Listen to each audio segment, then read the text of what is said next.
Oke, kita mulai, Bapak Ibu. Assalamualaikum warahmatullahi wabarakatuh.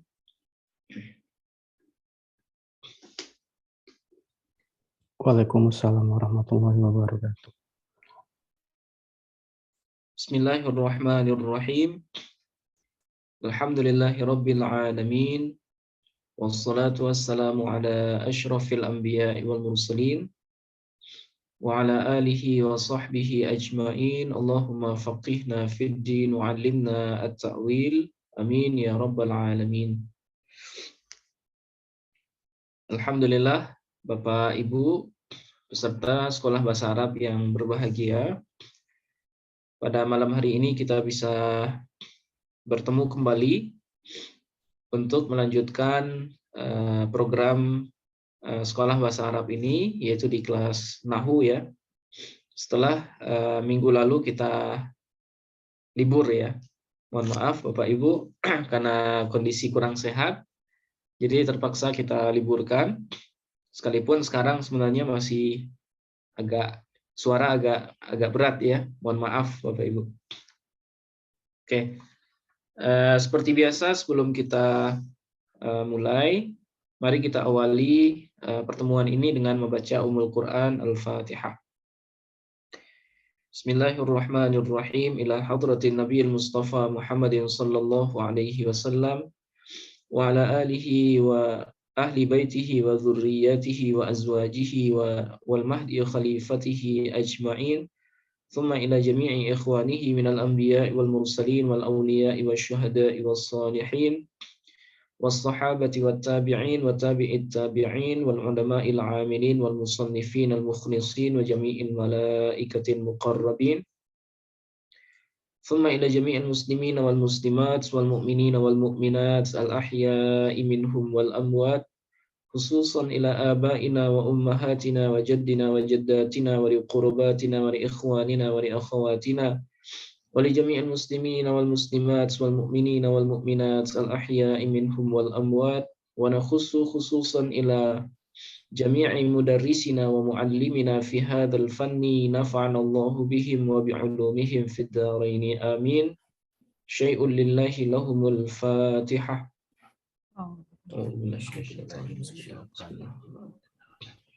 Bismillahirrahmanirrahim. Alhamdulillahirabbil alamin. Arrahmanirrahim. Maliki yaumiddin. Iyyaka na'budu wa iyyaka nasta'in. Ihdinas siratal mustaqim.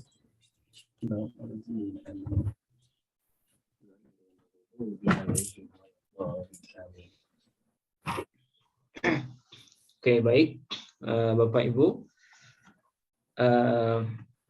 2 minggu yang lalu kita sudah mulai dari awal lagi ya bahasan kita. Ada beberapa istilah dasar, yaitu persamaan antara bahasa Indonesia dengan bahasa Arab yang harus kita ketahui. Dan saya yakin Bapak Ibu masih ingat ya, bahwa istilah paling dasar dalam bahasa Arab itu adalah huruf hijaiyah. Kemudian huruf hijaiyah membentuk istilah kalimat ya. Kalimat yang dimana kalimat itu ada 3 jenis. Ada isim, ada fi'il, kemudian ada harf. Oke, jadi kalimat sama dengan kata dalam bahasa Indonesia. Nah, kemudian kalimat itu akan membentuk kalam ya. Kalam, kemudian kalam membentuk faqrah, paragraf, kemudian faqrah membentuk kitabah atau maqalah, dan yang terakhir kitabah akan membentuk kitab atau majalah. Nah, ini istilah dasar. Nah, kita awali dengan pembahagian kalam minggu lalu atau kalimat dalam bahasa Indonesia. Nah, kalam dalam istilah bahasa Arab atau dalam kaidah bahasa Arab itu dibagi 2 jenis ya. Ada yang disebut dengan jumlah fi'liyah, kemudian ada yang disebut dengan jumlah ismiyah. Nah, ini dimanapun kita belajar bahasa Arab, nah pasti kalam itu atau jumlah itu cuma ada 2 ya. Kalau nggak jumlah ismiyah, berarti jumlah fi'liyah. Nah, apa bedanya? Kalau jumlah ismiyah diawali oleh isim. Sementara kalau jumlah fi'liyah diawali oleh fi'il atau kata kerja. Dengan rumus, kalau jumlah ismiyah, mubtada ditambah khobar. Sementara kalau fi'liyah, fi'il tambah fa'il, kemudian maf'ul bih. Nah, ini adalah rumusan dasar ya dari sebuah kalam dalam bahasa Arab. Oke. Nah, kita harus ingat juga bahwa setiap mubtada, setiap khobar ataupun fa'il, nah itu kalau dia tunggal itu harus berharkat dhammah ya. Sementara kalau maf'ul bih itu fathah. Nah, itu untuk pertama dulu. Kita harus ingat itu dulu. Fa'il, mubtada dan khobar kalau dia tunggal itu berharkat dhammah. Sementara kalau maf'ul bih itu berharkat fathah. Oke. Nah, itu bedanya jumlah ismiyah dengan fi'liyah. Nah, kemudian fi'liyah ya, rumusnya tidak baku harus ada 3. Ya, bisa jadi hanya 2, fi'il dengan fa'il saja. Ya. Nah, itu apa yang mempengaruhi? Yaitu penggunaan fi'il. Ya, karena fi'il itu ada 2 ya. Ada fi'il muta'addi namanya, kemudian ada fi'il lazim. Nah, apa bedanya kalau muta'addi butuh kepada objek, sementara kalau lazim tidak butuh kepada objek. Nah, biasanya muta'addi ini dilakukan oleh satu anggota badan. Sementara kalau fi'il lazim, itu dia dilakukan oleh semua anggota badan. Nah, itu cara membedakannya. Oke.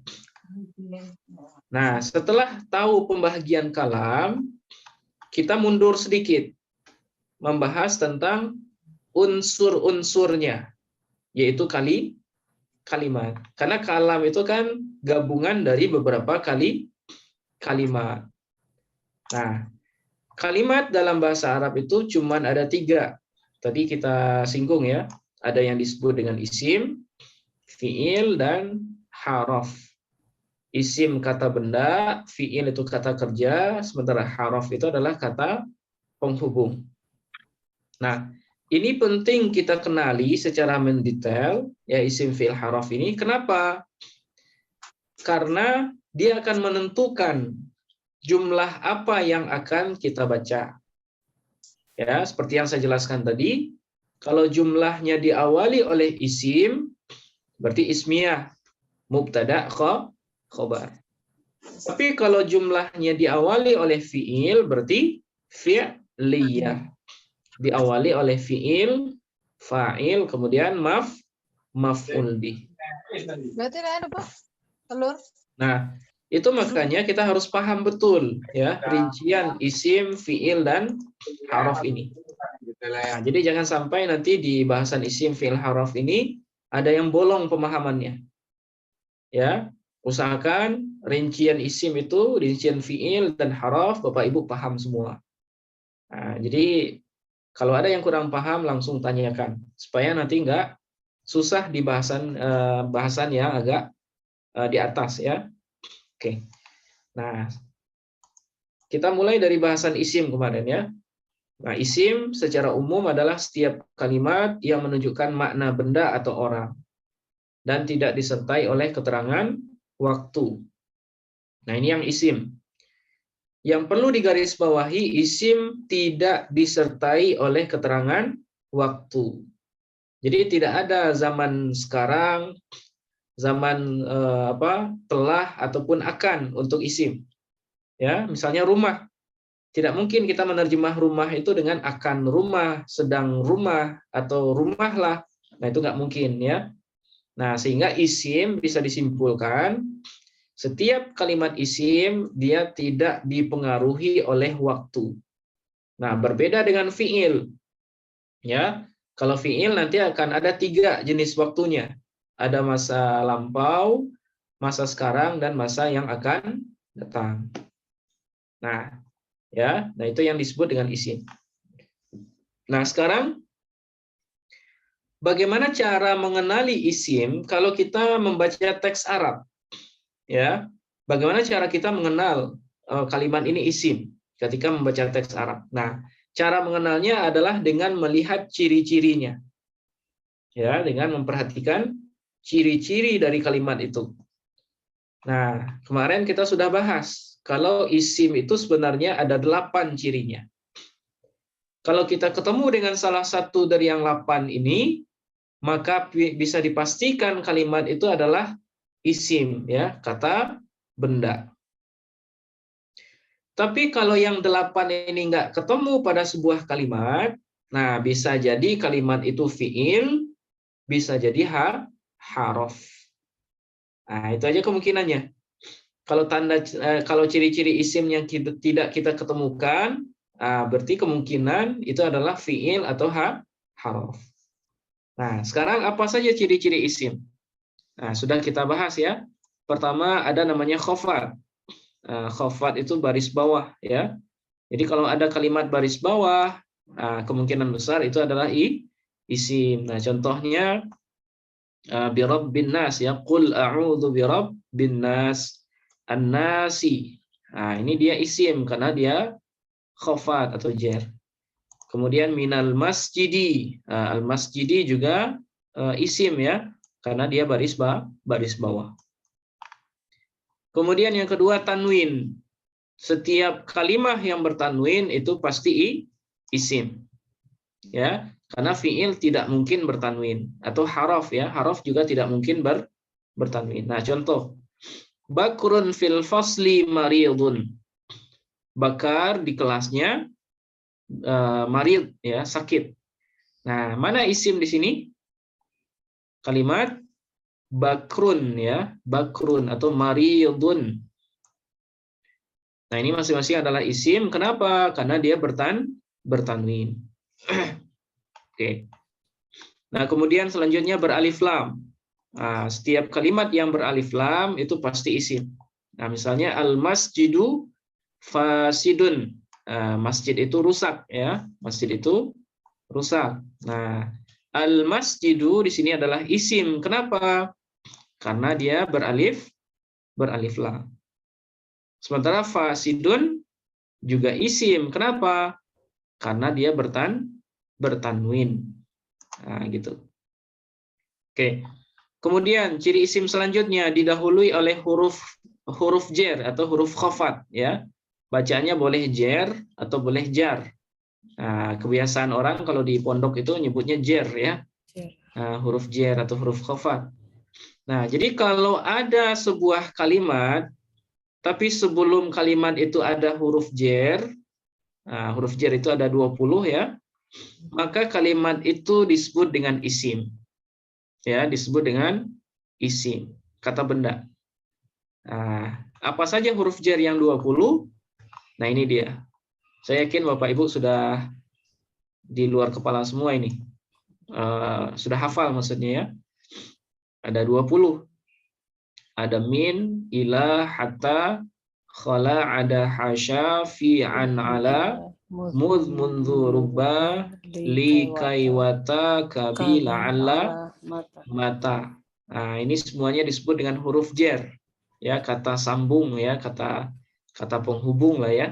Nah, jadi kalau Bapak Ibu ketemu dengan salah satu dari 20 huruf jar ini, maka kalimat setelahnya pasti isim. Ya, dan kalimat setelahnya itu pasti kalau dia tunggal itu berbaris baris bawah. Minal jinnati. Nati. Kenapa jinnati bukan jinnatu? Karena dimasuki oleh min ya, huruf jar. Begitu juga dengan man amana billahi. Ya, kenapa di sini Allahi? Karena dimasuki oleh bi. Bi ini termasuk huruf jar ya. Huruf jar yang keberapa itu? Bi. Yang ke 18. 18 ya, Bu. Huruf jar ini. Ustaz, Iya, silakan, Pak. inna itu tidak termasuk huruf jar ya, Ustaz? Apa Pak? Inna itu tidak Oh, masuk huruf inna. jar. Inna itu bukan huruf jar, Pak. Dia disebut dengan amil nawasikh. Nah, itu nanti ada tugas khusus dia, ya. Ada namanya amil nawasikh. Nah, inna dia punya 5 teman nanti. Ada inna, anna, lakinna, ka'anna, laita, la'alla. Nah, dia masuknya ke isim juga, tapi sesudahnya harus dibaca fathah.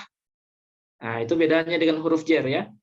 Tapi kalau huruf jar, kalimat sesudahnya itu pasti baris bawah kalau tunggal. Nah, cuma kalau inna, nah itu beda Pak ya. Kalau inna, misalnya innal insana. Nah, misalnya seperti ini.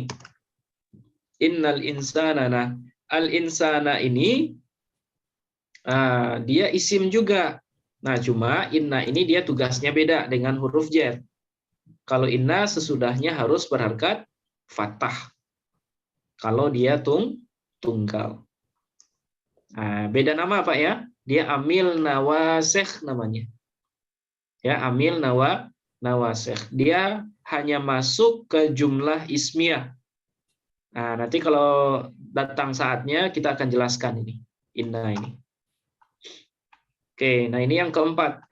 Ya, terus yang kelima kemarin ciri dari isim juga didahului oleh huruf qasam ya. Nah, huruf qasam itu artinya huruf yang digunakan untuk bersumpah. Nah, huruf qasam ini sebenarnya dia masuk golongan huruf jar. Nah, tapi karena dia khusus digunakan untuk bersumpah, maka dia dikasih nama lain. Bukan hanya sekedar huruf jar, tapi dia juga dikasih nama huruf qasam. Nah, ada berapa huruf qasam atau huruf jar yang digunakan untuk bersumpah? Nah, itu ada 3 ya. Ada waw, ada ba, kemudian ada ta. Nah, ini.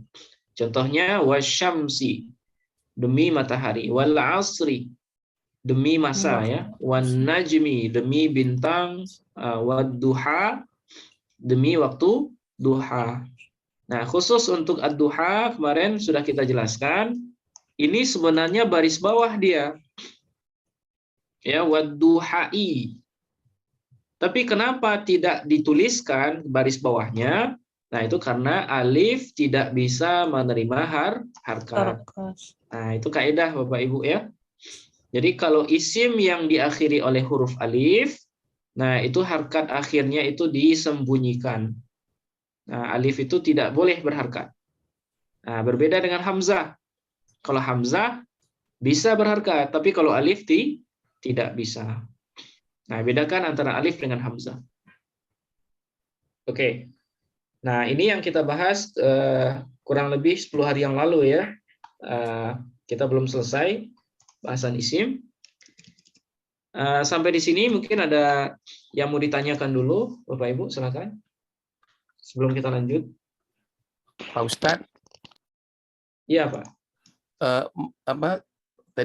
Maf'ul bih itu tidak selamanya ini ya Pak Ustadz, tidak selamanya fathah ya. Tadi yang dibahas tadi Pak Ustadz. Iya. Nanti karena ada di Al-Qur'an ya. ada juga yang kasrah maf'ul bihnya, ada yang fathah, bingung saya. Oke. Jadi maf'ul bih hukum asalnya kemarin yang saya bilang, kalau dia tunggal, saya selalu garis bawahi. Kalau isim yang berposisi sebagai maf'ul bih itu tunggal itu maksudnya mengandung makna satu. Nah, itu nanti harkat akhirnya fathah. Nah, berarti kalau nggak satu gimana? Kalau nanti isimnya tidak mengandung makna satu, boleh 2 atau banyak, nah itu nanti beda lagi Pak harkatnya. Nanti kita akan bahas semua. Ya, kita akan bahas. Nah, itu disebut dengan isim mu'rab nanti namanya. Nah, jadi kapan maf'ul bih itu fathah? Yaitu ketika isim yang menempati posisinya itu berstatus mufrad namanya atau tunggal. Nah, ada nggak maf'ul bih yang kasroh? Ada. Nah, ada nanti kita akan bahas. Tapi untuk sekarang pahami dulu kalau maf'ul bih itu fathah, supaya nggak nyampur-nyampur pemahamannya. Baik. Ya, supaya kita kita bahas secara bertahap gitu Pak ya. Ya, Pak Bisa Ustadz, aja. Nah, ya. ada apa sesudah huruf jar ada nggak isim yang berharokat fathah? Karena Ada. Makkah itu kenapa Makkata ya Pak Ustadz? Mengapa kalau dikasih huruf jar nggak jadi Makkati? Ya, itu termasuk apa yang saya baru jelaskan barusan Pak. Oh. Ada hukum asal kalau ada huruf jar itu kan setelahnya kasroh ya. Iya. Nah, itu hukum asal. Kapan itu? Kalau isim yang sesudahnya berstatus tunggal. Oh. Nah, isim mufrad. Ya. Kalau dia isim mufrad mengandung makna satu, baru dia baris bawah. Tapi kalau Mekah ya, kan tunggal Pak Ustadz. Ya, Makkah itu tunggal, tapi dia punya kait nanti Pak. Dia nanti disebut dengan isim ghairu munsharif. Nah, jadi isim ini ada beberapa jenis nanti. Ada isim mufrad, ada isim tasniyah, ada jamak taksir, ada isim ghairu munsharif namanya, dan masing-masing punya harkat yang beda-beda ketika posisinya berbeda. Nah, nanti kita akan bahas semuanya, Pak. Baik, Pak Ustadz. Nah, kenapa nggak saya jelaskan langsung semuanya? Nah, supaya nggak pusing duluan. Ya. Karena sering juga kalau kita munculkan semuanya, waduh ini bahasanya sulit, ini nggak mungkin dipahami ini. Nah, jadi kita cicil Pak. Ya, baik. Cicil satu-satu ya. Mudah-mudahan bisa dipahami Pak ya. Baik, Ustaz. Oke. Mohon bertanya Ustaz. Oh iya, silakan Mas Fauzan. Ini untuk ciri khofat dan tanwin itu tidak bisa digunakan ya Ustaz untuk baca kitab kosong. Maksudnya kalau kitab kosong itu kan belum ada contoh dari khofat itu kan kasr Ustaz. Iya. Itu maksudnya kita tidak bisa digunakan lagi Ustaz. Oh ya. Nah, ciri khofat atau tanwin, ya benar ya. Kalau kitabnya kosongan, kalau nggak ada harkatnya, itu kita nggak tahu mana yang tanwin, mana yang baris bawah ya. Iya benar juga Mas. Nah, kita akan tahu khofat dengan tanwin ini kalau kita ilmunya sudah kita gabungin semuanya. Ini kan kita masih bertahap nih. Kita masih bertahap ya, mulai dari jenis kalimat, kemudian pembahagian jumlah, segala macam. Kita belum bahas semuanya. Kalau sudah bahas semuanya, baru nanti khofat ini akan terlihat sendiri, sekalipun teks itu nggak ada harkatnya. Ya, atau tanwin itu akan terlihat sendiri walaupun teksnya nggak ada harkatnya. Nah, jadi nanti akan ada waktu ya, akan ada saatnya Bapak Ibu ngelihat teks tapi bisa baca. Nah, itu semacam hasil ya, hasil dari bahasan kita nanti insya Allah. Jadi Bapak Ibu ngelihat teks tapi bisa baca gitu. Misalnya ini, kira-kira apa bacaannya?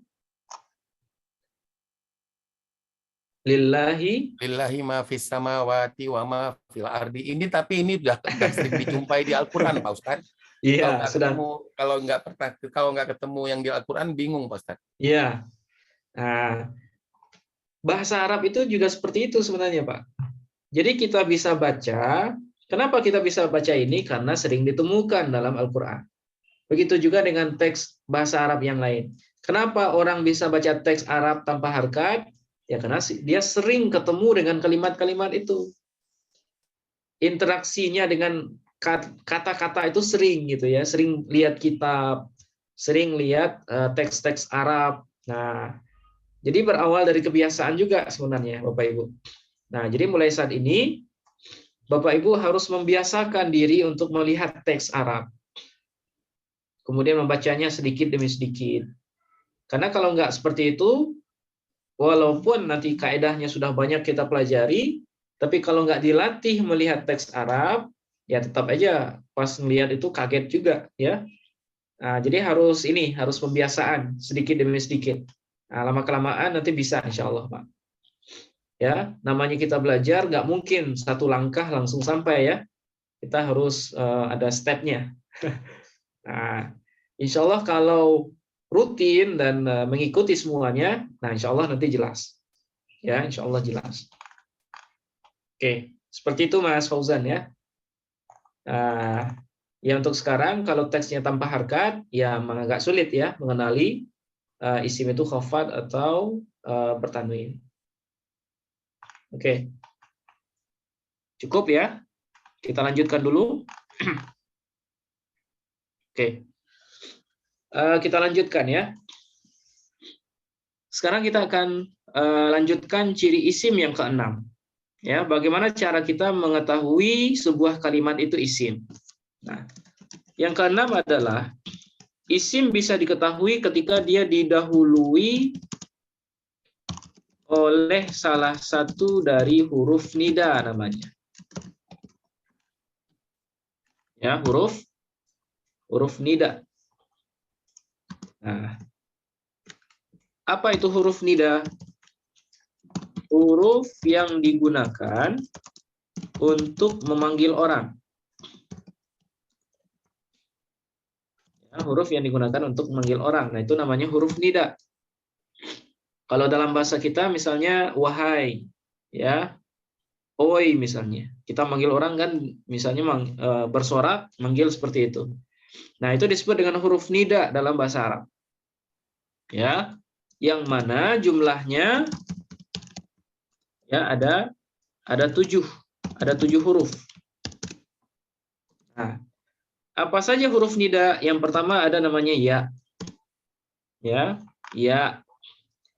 Kemudian a. Kemudian ada ai. Kemudian ada a. Kemudian haya. Kemudian aya. Kemudian wa.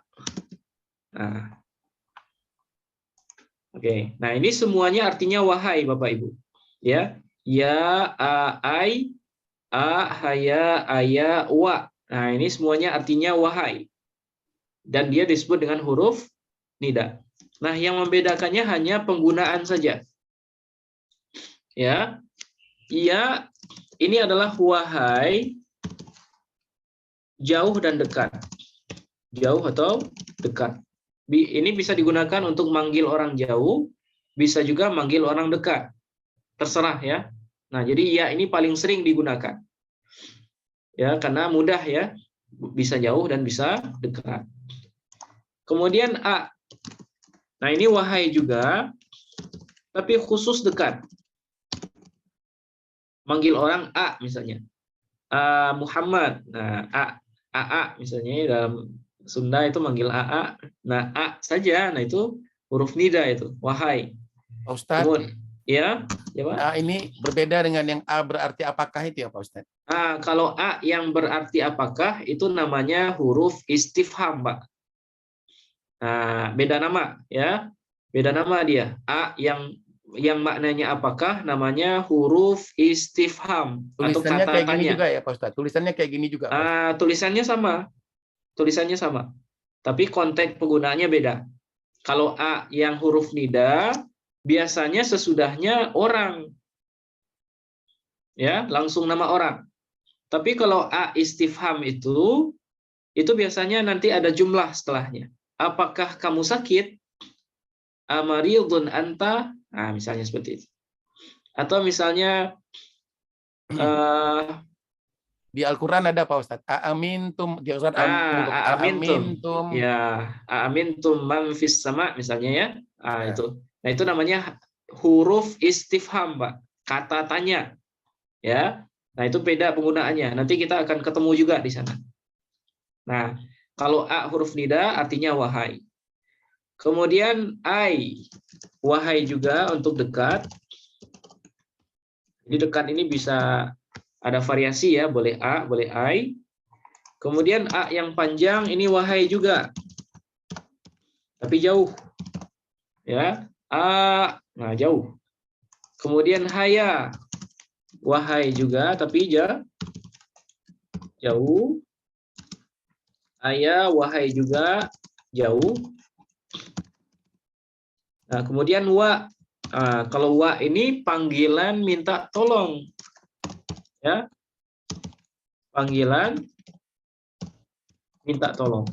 Nah, ini biasanya misalnya di tempat yang sunyi ya, kita dikejar hewan buas misalnya. Kita teriak wa, nah itu huruf nida juga, tapi penggunaannya untuk minta tolong. Nah, jadi kalau Bapak Ibu ketemu dengan salah satu dari 7 huruf nida ini, maka kalimat sesudahnya itu adalah isim. Ya, kalimat setelahnya isim. Contoh,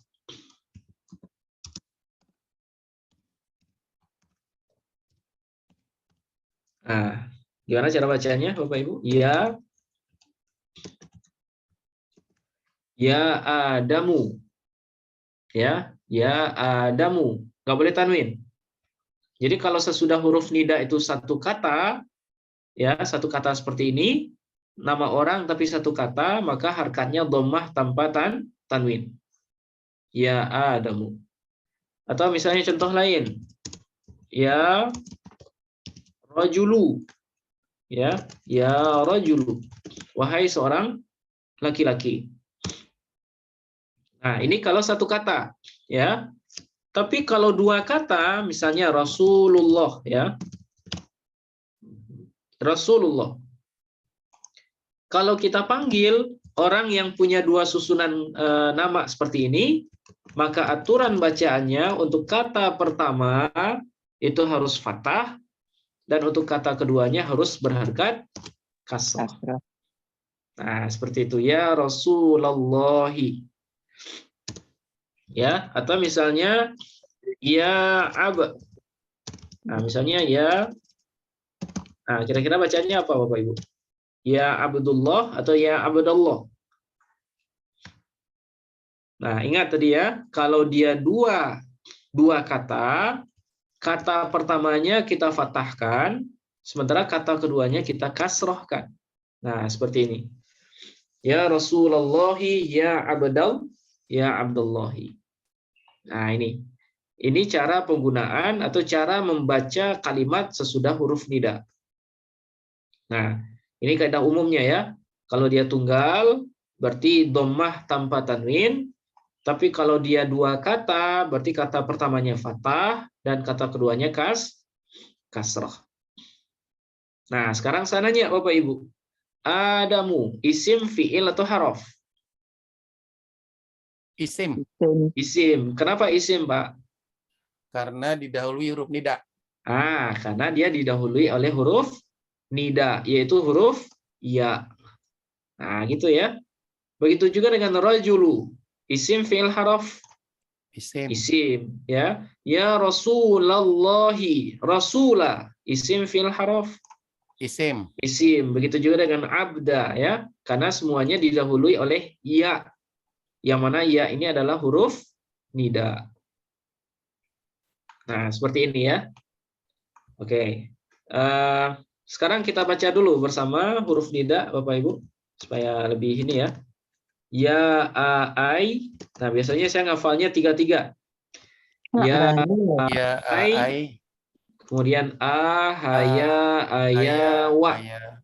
Nah, a, haya, aya, wa. Ya, a, ai. A, haya, aya, wa. Nah, gitu. Nah, ya, a, ai, a, aya, haya, aya, wa. Nah, itu cara mudah ngafalnya 3-3. Nah, biasanya saya kalau ngafal yang sifatnya susunan, itu saya ngafalnya 3-3, Bapak Ibu. Ya, misalnya huruf jer. Nah, huruf jer kan 20. Nah, 3-3. Min, ila, hatta, khala, ada, hasya, fi, an, ala, mudh, mundhu, rubba, li, kaiwata, kabila, an, la, mata. Nah, jadi kalau kita nyusunnya 3-3, nah itu ngafalnya mudah. Ya, ngafalnya mudah. Jadi nggak ada yang banyak jadinya, karena kita pisah-pisah ya. Nah, gitu. Nah, inilah yang disebut dengan huruf nida. Yang ketika dia ada, maka kalimat setelahnya pasti isim. Oke. Nah, sekarang ciri isim yang selanjutnya adalah idhofah. Ya, idhofah. Oke, sebentar Bapak.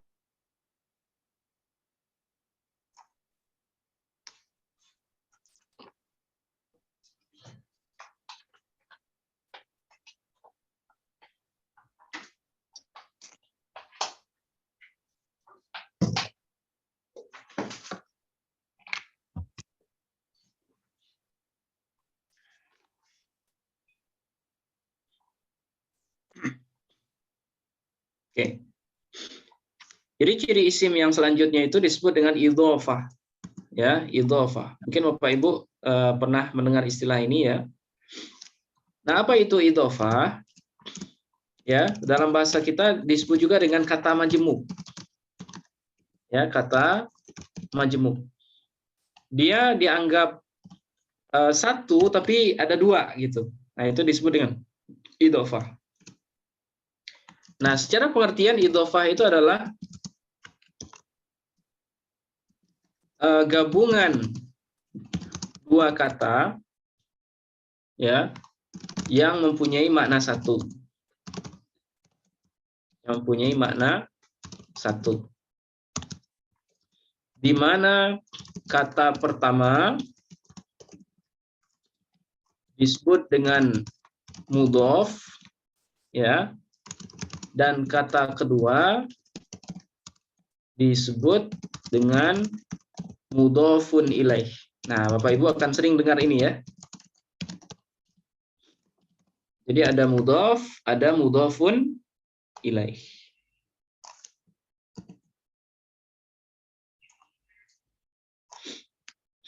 Nah, ciri isim itu yang ketujuh adalah idhofah. Maksudnya dia nyambung dengan kata lain. Ya, dia nyambung dengan kata lain. Yang mana dia mempunyai satu makna walaupun dia terdiri dari dua kata. Ya, misalnya seperti ini. Dalam bahasa Indonesia misalnya pintu rumah. Nah, pintu rumah. Kalau dalam istilah bahasa Indonesia, pintu rumah ini kira-kira kalimatnya apa, Pak? Kata benda atau apa? Pintu rumah. Kata benda. Kata benda, Pak ya? Oke. Ya. Pintu ini kita sebut dengan apa? Ada istilahnya nggak dalam bahasa Indonesia? Sulit ya, dalam bahasa Indonesia jarang kita sebut ya. Tapi dalam bahasa Arab, ya, kalimat yang seperti ini, ya, itu disebut dengan idhofah. Ya, idhofah. Kata pertamanya disebut dengan mudhof, pintu ini disebut dengan mudhof, rumah ini disebut dengan mudhofun ilaih. Nah, gitu. Kalau bahasa Arabnya gini, ya, baitu babul baiti ya, babul bait. Nah, babul al baiti. Oke. Pintu rumah. Nah, yang kita anggap sebagai isim di sini, yang sebagai tanda isim itu adalah babu misalnya. Babu di sini adalah isim. Kenapa babu isim? Karena dia idhofah kepada kalimat al-baiti. Nah, itu. Jadi idhofah ini untuk menjadikan kalimat pertama dari kata majemuk ini menjadi isim. Nah, bisa dikatakan seperti itu. Ya, babul baiti. Babunya adalah isim. Ya. Kenapa isim? Karena dia idhofah kepada kalimat setelahnya. Nah, babu dia disebut juga dengan mudhof, al-baiti disebut dengan mudhofun ilaih. Nah, ini satu ya. Contoh lain. Misalnya utusan Allah. Ya, utusan Allah. Utusan kita sebut dengan apa dalam bahasa Indonesia? Rasul. Dan ada istilahnya nggak, Pak? Kalimat pertama kata majemuk itu? Nggak ada. Nggak ada, Bu ya? Nggak ada. Nah, sementara kalau dalam bahasa Arab, utusan Allah ini susunannya namanya idhofah, kata majemuk. Apa bahasa Arabnya? Rasulullahi. Ya, Rasulullahi. Nah, Rasulullahi. Oke, sekarang saya nanya Bapak Ibu. Rasulu, kira-kira Rasulu ini, nah, sebentar saya pindahkan. Rasulu ini isim, fi'il atau haraf? Rasulu. Isim. Isim. Kenapa isim, Pak? Kenapa isim? Karena dia mengidofah. Karena dia mudhof. Karena dia idofah kepada lafaz Lafaz Allah. Allah. Nah, inilah kaedah dalam bahasa Arab. Ketika ada dua kata yang kita sebutkan maknanya satu, maka dia disebut dengan susunan idofah. Dan kata pertama itu dipastikan dia adalah isim, ya, dengan tanda idofah. Sementara Allahi isim, fi'il atau haraf, Bapak Ibu? Isim. Isim juga. Isim juga, tapi tanda isimnya bukan idofah di sini. Apa kira-kira? Allahi. Alif lam mim. Nah, Bukan. ya. Kemudian juga Kasrah. khofat, ya, khofat, ya. Nah, oke. Tapi untuk yang pertama, nah itu tanda isimnya kita sebut dengan idofah. Nah, idofah. Oke. Begitu juga dengan babu, ya. Babu juga kita sebut dengan idofah. Babunya mudhaf, al-baitinya mudhafun ilaih. Oke, nah di sini ada catatan Bapak Ibu. Ya. Ada kaidah khusus untuk mudhaf. Ya, kaidah khusus untuk mudhaf. Yang pertama, mudhaf itu mudhaf apa tadi? Kata pertama dari idhofah, ya. Ya. Nah, mudhaf itu tidak boleh bertanwin. Ya, tidak boleh bertanwin. Nah, ini kaidah Bapak Ibu. Ya, misalnya babul baiti, babu. Boleh nggak kita baca babun al baiti? Nggak boleh. Nggak boleh, ya. Kenapa nggak boleh? Karena dia mudhaf. Mudhaf itu kaidahnya tidak boleh bertanwin. Oke, satu. Kemudian yang kedua, mudhaf tidak boleh beralif lam. Ya, tidak boleh beralif lam. Nah, tidak boleh beralif lam. Nah, itu makanya di sini babu tidak boleh kita kasih alif lam, Bapak Ibu. Tidak boleh al-babul baiti, nggak bisa. Atau misalnya ar-rasulullahi, nggak bisa, ya. Karena mudhaf itu tidak boleh bertanwin. Nah, kemudian harkat mudhaf tergantung posisinya. Ya, harkat mudhaf itu tergantung posisinya. Nah, jadi Bapak Ibu, babul baiti, ya, mudhafnya ini tidak selalu dibaca dhammah. Ya, babu misalnya nggak selalu dhammah. Misalnya rasulu, apakah selalu rasulu? Tidak. Ya, dia akan berubah tergantung posisinya di mana. Contoh. Nah, misalnya gini. Nah, misalnya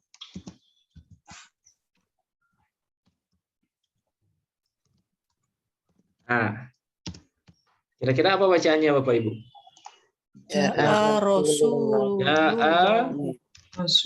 Rasulullahi. Lula atau li? Lu. Kenapa lu, Bu? Kenapa dhammah? Fa'il. Nah, karena dia sebagai fa'il dari ja'a. Nah, ingat Bapak Ibu, fa'il kaidah asalnya seperti yang saya jelaskan tadi, kalau dia tunggal maka harkatnya dhammah. Itu makanya kita baca rasulu. Nah, boleh nggak kita baca rasulun? Tidak boleh. Tidak boleh. Kenapa nggak boleh, Bu? Karena dia Sudah. mudhaf. Oke, boleh nggak kita baca ar-rasulullahi? Nggak boleh juga karena dia mudhaf. Oke, kemudian kenapa kita harkati dhammah tadi? Karena dia sebagai fa'il. Nah, itu ya. Itu makanya kita baca Rasulullah. Nah, adapun Allahi, nah dia sebagai mudhafun ilaih namanya, Bapak Ibu. Ya, mudhafun ilaih kaedahnya. Nah, kita bikin lagi.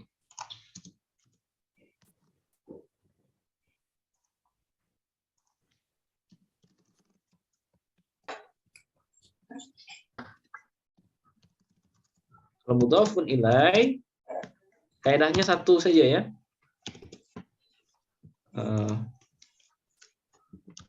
Kaedahnya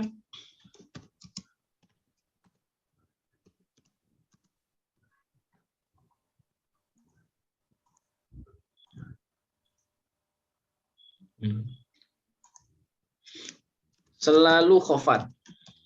Ya, selalu khofat. Ingat, khofat tadi baris apa? Kalau dia tunggal. Baris bawah ya atau kasroh. Nah, itu makanya kalimat kedua dari idhofah selalu kita baca kasroh. Ja'a Rasulullahi. Ya, berarti ja'a di sini sebagai fiil, rasulu di sini sebagai fa'il, sekaligus dia punya sampingan yang disebut dengan mudhof. Ya, mudhof. Kemudian Allahi itu kita sebut dengan mudhofun ilaih. Yang mana mudhofun ilaih ini kaedahnya selalu khofat ya, selalu baris bawah kalau tunggal. Oke, satu contoh. Sekarang contoh lain. Boleh nggak Pak Ustadz? Iya. Ini kan habis fiil, fa'il, maf'ul. Itu Iya. apa? Seperti bukan Pak? Allahi jadinya maf'ul, bisa nggak itu? Di sini, Bu. Iya. Oke. Apakah bisa Allah kita jadikan maf'ul pada contoh ini? Ja'a Rasulullahi. Ya. Nah, jawabannya tidak bisa. Tidak bisa. Ya, tidak bisa. Kenapa? Karena ja'a di sini dia tergolong sebagai fi'il lazim. Ya, fi'il lazim itu dia tidak butuh kepada maf'ul bih. Nah, itu satu. Kemudian yang kedua, secara pengertian juga Allah tidak akan mungkin jadi maf'ul. Ya, akan bingung juga kita nerjemahnya. Ja'a, gimana cara nerjemahnya? Telah datang utusan terhadap Allah. Ja'a Rasulun Allah misalnya ya. Nah, itu kurang tepat secara susunan ya, karena ja'a itu dia faedahnya lazim dan tidak butuh kepada objek. Nah, itu makanya Allah di sini lebih tepatnya dia sebagai maf'ul bih, Bu ya. Sebagai mudhafun ilaih dari kalimat rasulu. Nah, ini. Oke. Nah, sekarang contoh lain.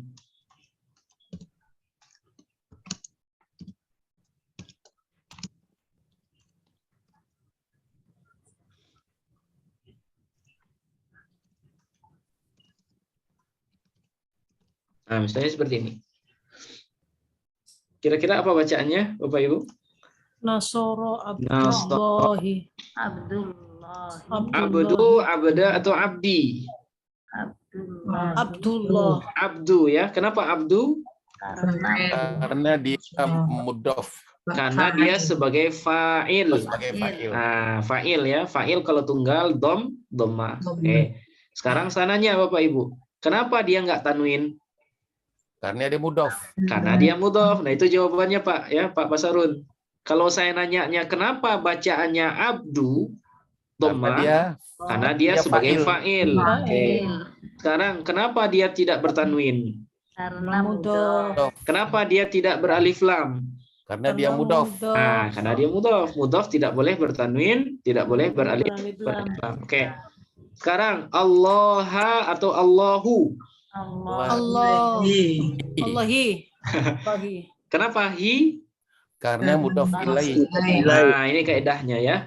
Mudhafun ilaih kalau dia tunggal selalu khofat. Baris bawah. Oke. Nah, sekarang nasara. Nasara ini kan artinya menolong ya. Abdullah telah menolong. Kira-kira ini abdi atau abdu? Abda. Abdi atau abdu, Pak? Abda. Karena abda. Kenapa abda? Karena Maf'ul bih. Nah, karena dia maf'ul bih. Ingat, maf'ul bih hukum asalnya kalau dia tunggal harkatnya fathah. Nah, itu makanya bacaannya abda. Ya, abda. Tapi di sini ingat, karena dia mudhof tidak boleh bertanwin, tidak boleh beralif lam. Nah, kemudian ar-rahim, ar-rahima atau ar-rahimu? Ar-Rahimi. Ar-Rahimi. Nah, ar-rahimi. Pilihannya nggak ada yang benar ya. Ar-rahimi. Kenapa ar-rahimi? Karena dia menjadi mudhafun ilaih. Mudhafun ilaih. Khofat dia. Ya. Nah, seperti ini Bapak Ibu ya. Jadi mudhaf itu harkatnya nggak selalu dhammah. Bisa dhammah, bisa fathah, Bisa juga kasroh. Contoh yang kasroh. Misalnya, Ila Rasulillah. nah, gimana cara bacanya? Ila Rasulillah. Nah, ila rasuli atau lu? Rasuli. Li. Kenapa li, Pak? Karena di situ ada huruf jer. Nah, karena ada ila. Ila ini masuk golongan apa? Jer. Huruf jer. Buktikan kalau dia huruf jer. Min ila. Nah, langsung ketemu ya. Min ila. Nah, jelas. Berarti ila ini huruf jer yang urutan kedua. Ya. Nah, ila berarti huruf jer. Oke. Kalau ada huruf jer, maka kata setelahnya harus Khofat. majrur atau khofat Majrur. ya. Nah, itu makanya rasuli. Ya. Sekarang rasulin atau rasuli? Rasuli. Kenapa enggak rasulin? Karena dia mudhof. Nah, karena dia mudhof, maka dia tidak boleh bertanwin, tidak boleh beralif lam, dan kata sesudahnya menjadi mudhofun ilaih. Nah, ini. Seperti itu kira-kira Bapak Ibu. Berarti kaidahnya ditambah satu lagi Pak Ustadz. Dia nomor 4 itu berarti kan dia tidak mudhof itu tidak selalu bisa domah bisa. Nah, ini Pak, yang ketiga. Oh, yang ketiga ya. Nah, udah mencakup ya. Tergantung posisinya. Nah, harkat mudhof tergantung posisinya. Atau saya kasih di sini ya. Iya. Tidak selalu domah. Tidak selalu domah. Nah, gitu ya. Iya. Bisa dipahami Bapak Ibu? Bisa. Nah, gampang ya. Nah, gampang Pak Ustadz. Yang akan kita titik poinkan di sini adalah rasulu. Rasulu ini isim, fi'il atau haraf Bapak Ibu? Isim. Ya. Apa tanda isimnya? Domah. Karena dia idhofah. Nah, tanda isimnya idhofah. Adalah idhofah ya. Nah, kita kan sedang bahas idhofah. Nah, berarti tanda isimnya idhofah. Sementara Allahi isim, fi'il atau haraf? Isim juga. Apa tanda isimnya? Alif lam, kemudian juga khofat. Nah, seperti itu. Nah, ini tanda isim yang ketujuh, namanya idhofah. Biasanya kita yang awal-awal itu akan agak pusing membedakan apa bedanya idhofah dengan jumlah ismiyah, mubtada khobar. Ya, idhofah itu atau mudhof itu bisa juga jadi mubtada. Misal,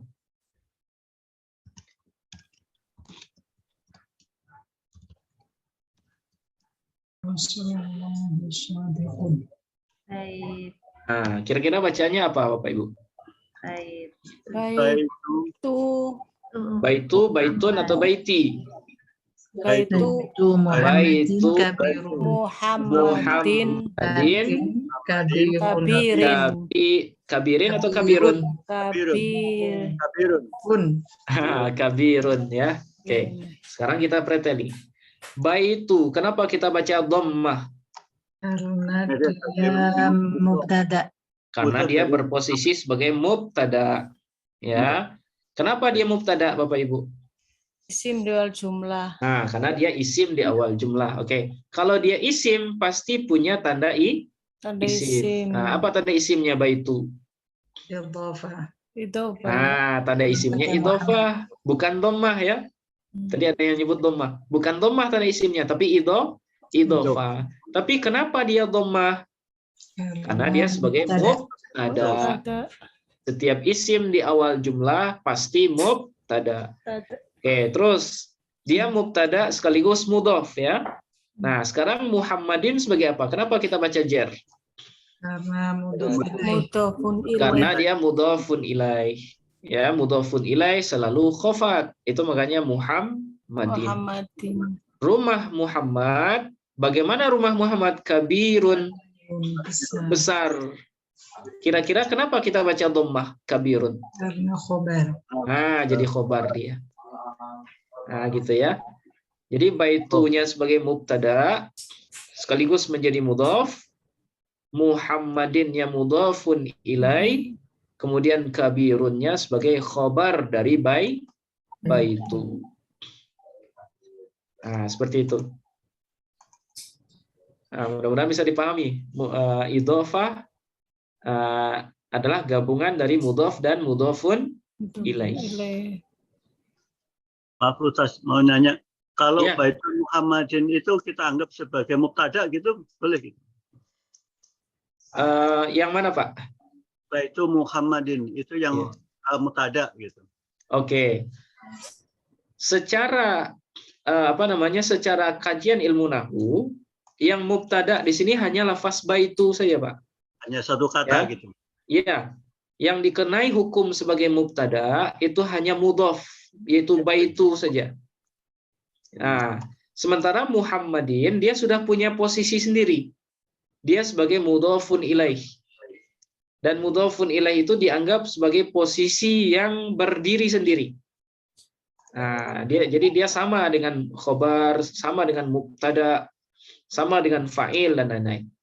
Nah, jadi baitu yang dikatakan mubtada itu cuman baitu. Nah, sekaligus dia menjadi mudhof, kemudian Muhammadin menjadi mudhofun ilaih. Kabirun menjadi khobar dari baitu. Kalau dalam bahasa Indonesia, Pak Ustadz, Ya. mubtada'nya itu baitu Muhammadin, Pak Ustadz. Nah, kalau dalam bahasa Indonesia gabungan, Pak ya. Ya. Kata Muhammad. Ya, kata majemuk itu dianggap satu kesatuan. Ya. Nah, benar ya. Dia sebagai subjek ya. Dia sebagai subjek. Tapi dalam kaidah bahasa Arab beda.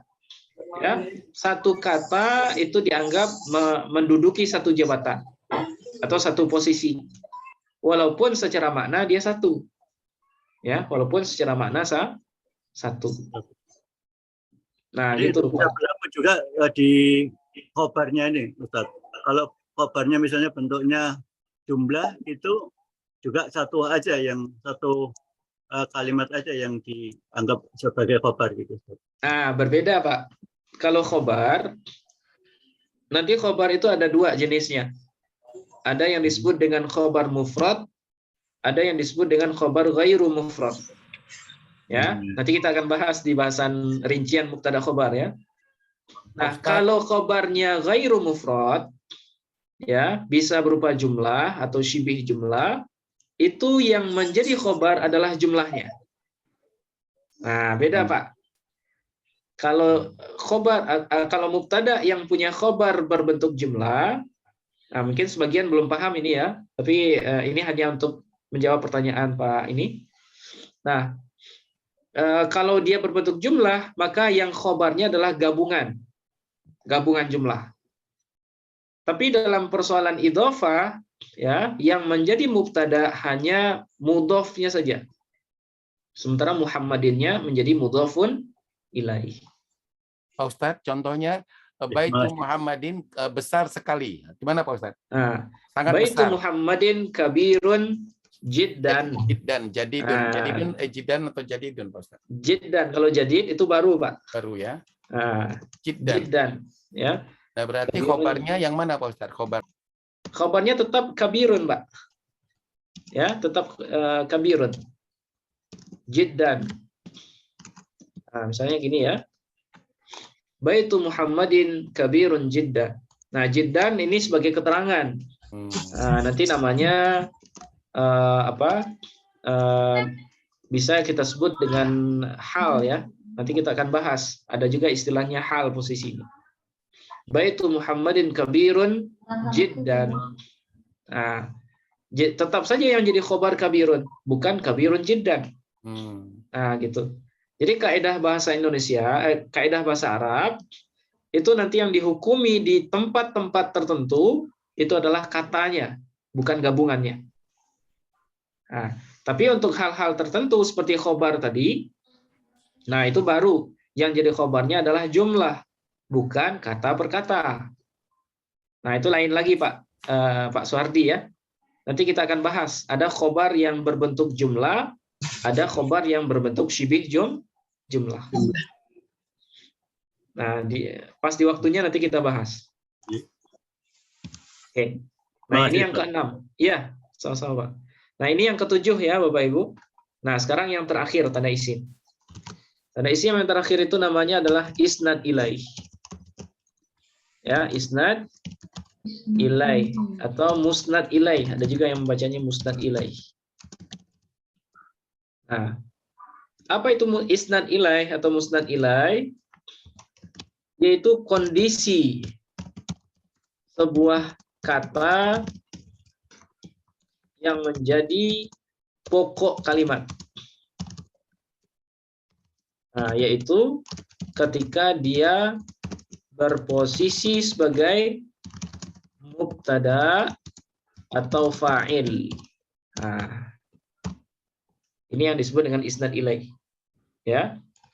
Jadi tanda isim selanjutnya namanya isnad ilai. Nah, apa itu isnad ilai? Yaitu sebuah kondisi sebuah kata yang menjadi pokok kalimat. Ya, dia menjadi subjek. Nah, apa kalimat yang jadi subjek? Yaitu setiap kata yang berposisi sebagai mubtada, ya, sebagai mubtada dan sebagai fa'il. Nah, jadi kalau Bapak Ibu menemukan kalimat yang posisinya sebagai mubtada, ya, atau sebagai fa'il, itu dia otomatis menjadi isim dengan tanda isnad ilaih atau musnad ilaih. Nah, jadi isnad ilaih ini tanda maknawi namanya. Ya, tanda yang tidak terlihat. Ya, tapi tandanya karena kondisinya yang berposisi sebagai mubtada atau sebagai fa'il. Contoh. Misalnya ana thalib. Apa bacaannya Bapak Ibu? Ana thaliban atau thalibun? Thalibun. Oke. Kira-kira ini jumlah ismiyah atau fi'liyah? Saya seorang siswa. Jumlah ismiyah. Ismiyah. Oke. Kenapa ismiyah, Pak? Karena diawali dengan isim. Diawali oleh isim. isim. Mana isim di sini Bapak Ibu? Ana. Ana. Oke. Sekarang saya nanya, setiap isim pasti ada tandanya. Apa tanda isim ana? Isnad ilai. Nah, disinilah tempat penggunaan isnad ilai. Karena kalau nggak ada isnad ilai, Bapak Ibu pasti bingung, ana ini tanda isimnya apa? Karena ana khafat nggak kira-kira? Baris bawah nggak dia? Tidak. Kemudian ana ini bertanwin? Tidak. Tidak. Beralif lam? Tidak. Didahului oleh huruf jer? Tidak. Tidak. Huruf qasam? Tidak. Huruf nida? Enggak. Tidak. Apakah dia sebagai mudhof? Tidak. Tidak. Tidak mungkin jadi mudhof. Ya, dia tidak mungkin jadi mudhof. Kalau mudhof itu dia satu kalimat, dia dianggap satu kata gitu ya. Iya, betul. Nah, kalau ini kan sudah jadi kalimat ini. Saya seorang siswa. Berarti ananya sebagai subjek, thalibunnya sebagai predikat. Dia sudah satu jumlah ini. Nah, sehingga ana di sini dia adalah sebagai mubtada, dia isim ya. Dia mubtada. Kenapa mubtada? Karena isim di awal jumlah. Apa tanda isimnya? Yaitu isnad ilai. Nah, karena dia sebagai mubtada. Setiap mubtada pasti isim. Nah, itu kaidahnya. Nah, kemudian thalibun sebagai khobar. Thalibun sebagai khobar. Oke, contoh lain.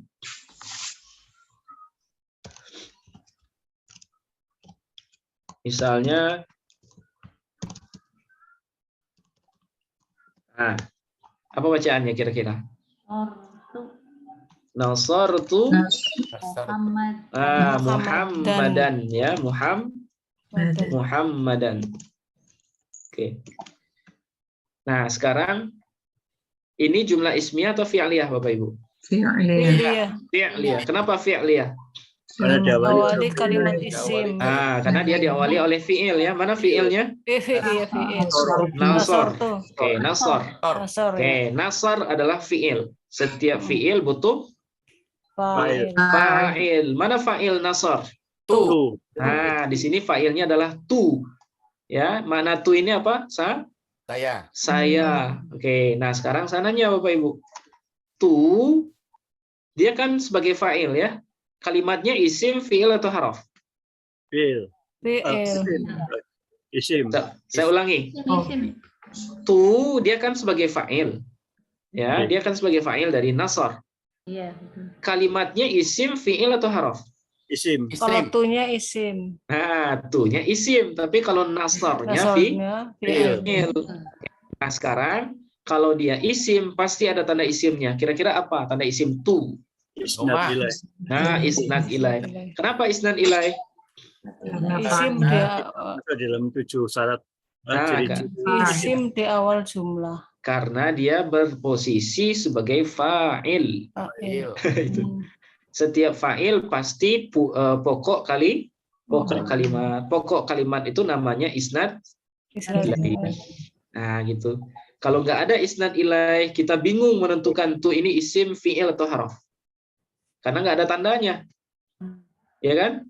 Coba khofat nggak, alif lam nggak, tanwin juga nggak, huruf jar nggak ada, qasam, nida nggak ada, idhofah mungkin nggak tuh idhofah?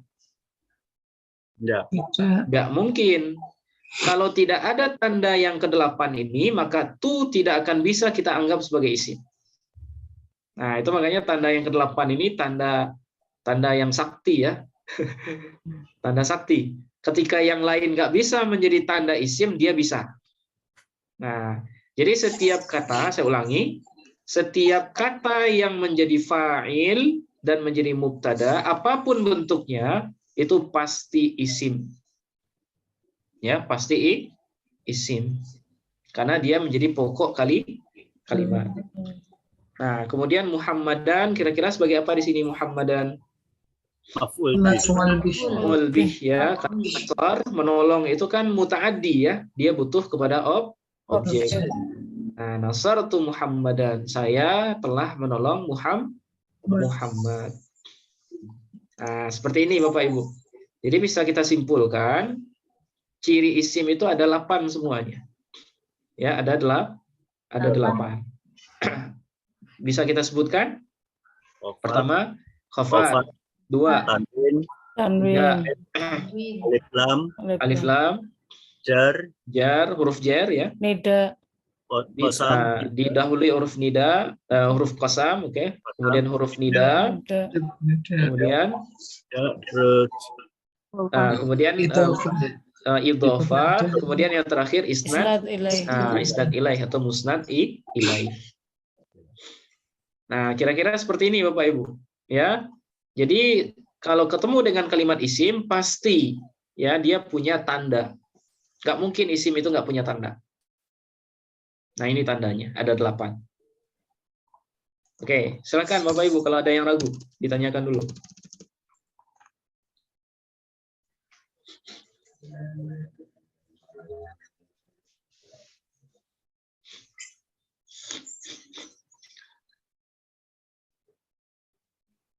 Oke, bisa dipahami kira-kira? Insya Allah. Bisa, Bu ya? Bisa Pak Ustadz, bisa. Alhamdulillah. Oke, nah sekarang ada 2 jumlah Bapak Ibu. Jangan takut dulu ngelihat ini karena kalimatnya gampang, ya. Nah ini tujuannya adalah untuk praktek kaidah yang sudah kita bahas. Jadi kaidah yang sudah kita bahas selama 3 pertemuan ini dengan hari ini, Bapak Ibu insya Allah bisa baca teks ini, ya, dengan bekal yang sudah ada. Nah sekarang silakan Bapak Ibu kira-kira dulu ya, kira-kira bacaannya apa. Nah, nanti kita diskusikan setelah 2 atau 3 menit. Ya. Nah, silakan di ini dulu, di eja dulu. Oke.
Gimana Bapak Ibu?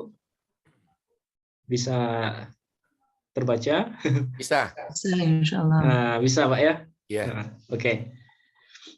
Sebelumnya kita tes mufradat dulu ya. Thalib, apa makna thalib? Murid. Siswa. Thalib siswa ya, thalib. Kemudian ma'had, Universitas. Perguruan ma'had tinggi. pesantren ya. Pesantren. Bisa juga apa namanya pondok itu betul, pondok pesantren. Oke, kemudian dorob.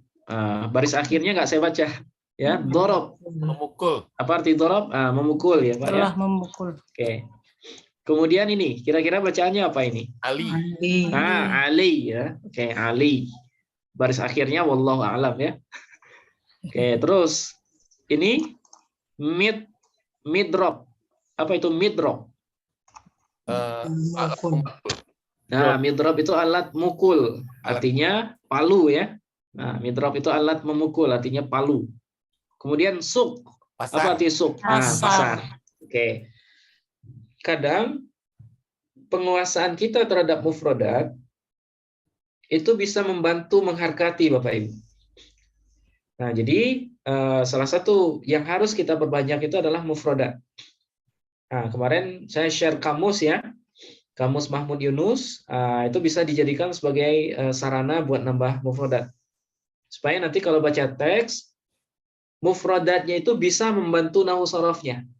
Nah, jadi saling membantu jadinya, ya saling membantu. Nah, sekarang kira-kira bacaannya apa, Bapak Ibu? Saya tanya dulu. Ini ismiyah atau fi'liyah? Fi'liyah. Bukan ismiyah. Ismiyah atau fi'liyah? Fi'liyah. Ismiyah. Ikhtilafal ulama ya. Ini para ulama beda pendapat. Ada yang bilang ismiyah, ada yang bilang fi'liyah. Oke, sekarang kalau yang bilang fi'liyah, kira-kira alasannya apa Bapak Ibu? Saya bilang ismiyah. Abad ini artinya apa abad? Hamba. Mbak. Menyembah atau hamba?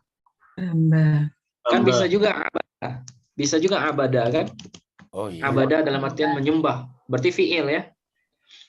Nah, harus kita sesuaikan dengan maknanya. Apakah mungkin Allah menyembah seorang siswa? Tidak mungkin. Allah menyembah siswa? Nggak mungkin ya. Masa Allah menyembah? Berarti ismiyah. Nggak mungkin abada bacaannya. Abdullah. Nah, berarti bacaan yang tepat di sini adalah nama orang. Ya, Abdullah. Abdu. Kenapa kita baca dhammah? Karena mubtada. Karena mubtada. Kenapa mubtada, Bapak Ibu? Karena Isim Karena di di awal awal kalimat. jumlah. Oke, isim di awal jumlah. Apa tanda isimnya Abdu? Dhammah. Nama orang. Mudhof. Idhofah. idofah. Nama tanda isimnya idhofah namanya. Kalau posisi sampingannya Mudhof. Nah, jadi kalau kita simpulkan, Abdu ini posisi utamanya mubtada. Tapi dia punya sampingan sebagai mudhof. Mudhof. Oke, itu makanya dia tidak boleh bertanwin. Oke. Sekarang Allah, kira-kira Allah sebagai apa Allah? Mudhofun ilaih. Mudhofun ilaih ya. Karena kalau ada mudhof, kata setelahnya pasti menjadi mudhofun Ilaih. ilaih. Nah, sekarang Allahu atau Allaha. Allahi. Ohi. Kenapa hi? Karena Mudhofun ilaih. Karena mudhofun ilaih itu selalu khafat. selalu khafat. Nah, selalu khafat. Oke. Abdullah. Jadi Abdu sudah kita temukan dia sebagai mubtada. Nah, kalau ada mubtada, maka dia butuh apa, Bapak Ibu? Butuh Khobar. khobar. Kabar. Butuh khobar. Oke. Ingat, khobar hukum asalnya apa? Cara mengharkatinya. Maka. Kalau dia Kalau tunggal. Kalau dia tunggal itu selalu ma, dhammah. Oke, sekarang toliban atau tolibin? tolibun, Tolibun atau Tolibun. tolibu? Tanwin atau enggak tanwin? Tanwin. Tanwin atau enggak tanwin, Bapak Ibu? Tanwin. Tanwin. Nah, tanwin ya. Kenapa bertanwin? Karena tidak Karena ada tidak ada alif lam. Tidak Nah, Tidak karena kemasukan tidak alif. ada pelarang tanwinnya. Ya, dia tidak ada alif lam. Kemudian dia Dan juga bukan bukan mudhof. idhofah. Dia bukan mudhof juga. Itu makanya dia bertanwin. Nah, gitu. Abdullahi talibun. Ya, Abdullah adalah seorang siswa atau seorang santri. Terus kita lanjutkan. Fi. fi, Fi Fil. Ma'hadi. Ma'hadi. ma'hadu atau ma'hada? Ma'hadi. Ma'hadi. Kenapa baris bawah? karena Jer. jer. Nah, didahului oleh fi. Fi ini tergolong sebagai huruf Jer. jar. Buktikan kalau dia huruf jar, Bapak Ibu. 7. Min ila hatta khola. Nah, sampai ketemu. Sampai ketemu. Min ila hatta khola hasya ada fi. Nah, Fi. ketemu ya. Min Ya, ilah hatta fala khola ada hasya fi. Fi. Nah, berarti huruf yang ketujuh ya. Tujuh. Nah, huruf yang ketujuh fi. Berarti benar. Fi ini huruf jar. Kalau ada huruf jar, berarti yang setelahnya harus majrur. Harus Jar, khafat jar. ya. Karena dia tunggal, maka tanda khafatnya Kasroh. kasroh. Nah, seperti ini. Terpakai semua ya ilmu yang sudah kita bahas. Nah, oke. Nah, sederhana sebenarnya Bapak Ibu. Nah, sekarang kalimat kedua. Kira-kira Ya. ini apa bacaannya? Ya, Abdani. Abdu, Abda atau Abdi. Nabdi. Abdarrahman. Apa kaedahnya tadi? Kaedah kata sesudah huruf nida. Kalau sesudah huruf nida itu satu kata, maka dia dhammah tanpa tanwin. Abdurrahman. Nah, tapi kalau sesudah huruf nida itu ada dua kata, mudhof mudhofun ilaih, maka untuk yang mudhofnya dibaca fathah. Kemudian Ya, yang mudhofun ilaihnya Kasroh. gitu. Ya Abdurrahmani. Ya Abdurrahmani. Namanya panjang ini ya. Man. Nah, tapi di sini nggak ada fasilitas alif fathah berdiri, Pak. Kita tambahin alif aja. Ya Abdurrahmani. Ya Abda dia sebagai kata yang terletak sesudah huruf nida. Nah, Abda dia mudhof ya, dia mudhof. Ar-Rahmani sebagai mudhofun Ilahi. Oke, sekarang kira-kira apa ini? Wallaha, wallahu atau wallahi? Wallahi. Wallahi. Kenapa hi Bapak Ibu? Karena dahulu huruf qasam. Karena didahului oleh waw, huruf qasam. Ya, huruf qasam waw ini. Karena nggak mungkin di sini wawnya ibtida ya. Ataf, ya. Nah, nggak mungkin juga ataf. Karena kalau ataf dia di tengah. Maksudnya dia menghubungkan dua kata. Nah, sementara di sini nggak mungkin ya. Iya. Wahai Abdurrahman dan Allah. Masa kita manggil Abdurrahman dengan Allah? Memang Allah ini temannya Abdurrahman. Nggak mungkin ya. Nah, berarti wallahi. Ya, wallahi. Waw huruf qasam. Allahi dijarkan oleh waw. Nah, oke. Nah, sekarang baru masuk jumlah utamanya. Kira-kira ini ismiyah atau fi'liyah Bapak Ibu? Pilih ya. Iya. Ya, Fi'liyah ya. Kenapa fi'liyah? karena Didahului oleh fi'il ya. Itu Nah, ini doroba. Oke, doroba. Ini fi'il. Setiap fi'il butuh kepada Fa'il. fa'il. Oke, mana fa'ilnya? Aliyun. Ali. Aliyu atau aliyun? Aliyun. Aliyun. Ali. Aliyun, karena tidak ada pelarang tanwinnya. Ya. Dia tidak beralif lam, kemudian tidak juga menjadi mudhof. Oke, terus Ali telah memukul. Nah, kalau memukul kira-kira lazim atau muta'addi? Mutadi. Mutadi. Kenapa muta'addi, Pak? Karena membutuhkan objek. Nah, karena dia secara logika memukul itu kan butuh orang yang dipukul kan, atau objek yang dipukul. Apalagi memukul itu kan pakai salah satu anggota, bukan dengan semua anggota badan. Nah, itu makanya dia butuh kepada objek. Berarti bacaannya Bakron. bakron. Ron. Ya, bertanwin. Ya, karena tidak ada pelarang tanwin. Nah, oke, terus di sini ada bi. Kira-kira bacaannya? Madrid. Nah, palu itu asalnya mid drop. Nah, berarti bimit robi atau bimit robin? Robi. Apakah ada alif lamnya, Pak? Bimit Robin. Apakah ada alif lamnya? Tidak Tidak ada. ada. Apakah dia idhofah? Tidak juga. Tidak juga. Berarti tanwinkan. Oh, ditanwin. Nah, tanwinkan.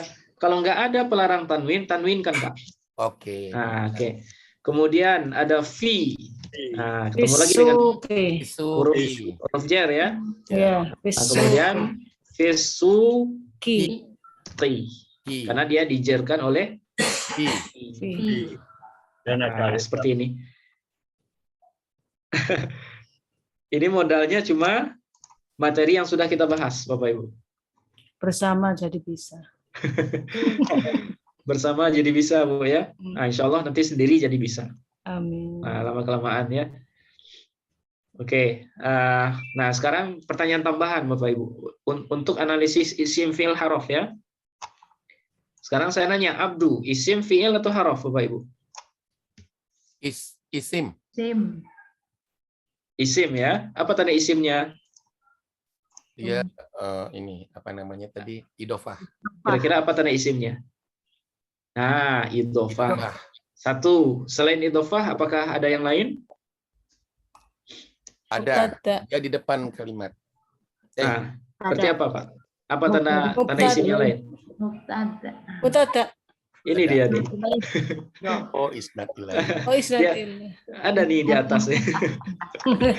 Nah, berarti tanda isimnya dua ya, sebagai idofah. Kemudian yang kedua isnad ilaih. Ya, dia sebagai pokok kalimat. Oke. Allahi isim fi'il haraf, Bapak Ibu. Isim. Nah, ini jelas ya. Isim tanda isimnya Alif alif lam, kemudian Khafat. khofat ya, alif lam sama khofat. Oke, terus thalibun isim fi'il haraf. Isim. Tanda isimnya, Pak? Tanwin. Oke. Apa ada yang lain? Nggak ada ya? Nggak ada. Thalibun itu tanda isimnya cuma satu, yaitu tanwin. Oke. Fi isim fi'il atau haraf, Bapak Ibu? Haraf. Nah, kalau fi jelas ya, dia harf jar ya, huruf jar. Kemudian fil ma'hadi, isim fil Isim. harf. Isim. Kenapa isim, Bu? Alif lam. Ada al. Karena ada alif lam, Dan jar. khofat, kemudian didahului oleh huruf Jar. jar. Berarti satu isim itu boleh saja tanda isimnya 1, 2, ataupun 3. Nah, jadi nggak mesti tanda isim itu harus 1, nggak. Ya, boleh lebih dari 1. Boleh 2, bahkan boleh 3. Nah, seperti al-ma'hadi. Nah, gitu, Bapak Ibu. Kira-kira seperti itu. Kira-kira ada yang ragu nggak, Bapak Ibu? Silakan. Saya kira gampang ya. Abdullahi itu nggak bisa disebut mubtada ya, Ustaz, hanya isnad ilaih ya. Abdu. Kalau untuk konteks tanda isim, nyebutnya bukan mubtada, Bu. Nah, nyebutnya isnad ilaih atau musnad ilaih. Tapi kalau dalam konteks posisi, baru kita nyebutnya mubtada. Nah, jadi beda ini, beda konteks jawaban ya. Kalau saya nanyanya posisi, nah jawabannya mubtada. Kalau saya nanyanya tanda isimnya apa, nah baru jawabnya musnad ilaih. Nah, gitu. Oke, silakan kalau ada, masih ada. Abdullah ini nama orang atau secara umum hamba Allah gitu atau bagaimana? Nah, nama orang, Mbak. Kita niatkan nama orang. Nah, misalnya Abdullah, ya namanya Abdullah. Abdullah adalah seorang siswa atau seorang santri di pondok pesantren. Nah, ya Abdurrahman, wahai Abdurrahman, wallahi demi Allah, si Ali telah memukul Bakar dengan menggunakan palu di pasar. Nah, ini kekerasan ya. Nah, ini contoh saja. Yang kita ambil di sini adalah bagaimana cara mengharkatinya dan juga cara menentukan apakah dia isim, fiil atau harf. Nah, seperti itu Bapak Ibu. Mudah-mudahan bisa dipahami ya. Amin, insyaallah. Jadi target kita, walaupun kaidahnya nggak banyak, ya kita jelaskan ya, tapi yang sedikit ini bisa dipahami. Jadi saya ngubah orientasi ini. Kalau biasanya materinya banyak gitu ya, saya jelasin semua, tapi belakangan saya kepikiran kalau banyak tapi nggak dipahami buat apa gitu ya. Jadi kita sedikit-sedikit, tapi dengan harapan bisa dipahami dan bisa praktek seperti ini juga. Mungkin sampai di sini dulu Bapak Ibu ya, mudah-mudahan kita sehat terus ini. Jadi saya mohon maaf suara juga masih masih orang pilek flu. ya Ustaz ya. Iya masih ini Bu, udah semingguan ini, udah 10 hari. Ngajar terus ya, gimana nggak pilek, ngajar terus. Ya saling mendoakan Bapak Ibu ya, mudah-mudahan kita sehat semua. Amin ya rabbal alamin. Oke, saya mohon izin Bapak Ibu, kita akhiri dengan hamdalah. Alhamdulillahirabbil alamin. Assalamualaikum warahmatullahi wabarakatuh. Waalaikumsalam warahmatullahi wabarakatuh. Syukur Ustaz. Ya, sama-sama Bu, Pak ya. Ya. Saya mohon izin duluan Bapak Ibu. Ya, Pak Ustaz.